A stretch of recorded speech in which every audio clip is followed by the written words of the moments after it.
मागील काळामध्येच आपण या ठिकाणी अक्कलगाव जिल्हा परिषद मध्ये नरेश पाटलांचे भाऊ राजेश पाटील यांचा सुद्धा शिवसेनेमध्ये या ठिकाणी प्रवेश होणार आहे। प्रशांत सालुंके असतील, मंगेश पाटील असतील, हे सारे जण थोड्या दिवसांमध्ये शिवसेनेमध्ये एकत्रपणे त्या ठिकाणी प्रवेश करणार आहेत। आणि मग नंतर एकंदरीत आपण जिल्हा परिषदच्या निवडणुकी संदर्भात उमेदवार नक्की कोणता दिला गेला पाहिजे याची चर्चा करून आपण त्या ठिकाणी उमेदवार ठरवला जाईल।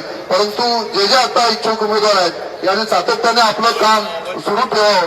लवकरात लवकर आपण या निवडणुका जाहीर झाल्या की आपला अधिकृत उमेदवार आपण याच व्यासपीठावर या ठिकाणी घोषित करणार आहोत। भाई शिंदेच्या रूपाने सुद्धा आपण त्यांनी सुद्धा इच्छुक उमेदवार म्हणून या परिसरामध्ये आपण काम सुरू केलेलं आहे। भाईंचं फार मोठं योगदान या संपूर्ण परिसरामध्ये विजय भाऊ असतील, बुलके अप्पा असतील, आपण साऱ्यांनी फार मोठी ताकद शिवसेनेच्या माध्यमातून आपण साऱ्यांनी या ठिकाणी उभी करायची आहे। शशी भाऊ तुमचा फार मोठा दांडगा अनुभव शिवसेनेमध्ये आहे। आपण सारेजण एकत्रपणे विश्वनाथ पाटील हे सुद्धा आपल्याकडे आल्यामुळे शिवसेनेची ताकद या व्यासपीठावर उपस्थित असणाऱ्या साऱ्यांचे असणारे हे सगळे शिलेदार जर आपण पाहिलं तर शिवसेनेचं फार मोठी ताकद या व्यासपीठावर या खालापूर तालुक्यामध्ये या ठिकाणी आहे आणि हे या माध्यमातून आपल्याला या ठिकाणी दिसून येत आहे। आणि म्हणून आपण साऱ्यांनी या निवडणुकीची तयारी आजपासून या ठिकाणी करावी अशी तालुका प्रमुख पासून सगळ्याच पदाधिकाऱ्यांना या ठिकाणी मी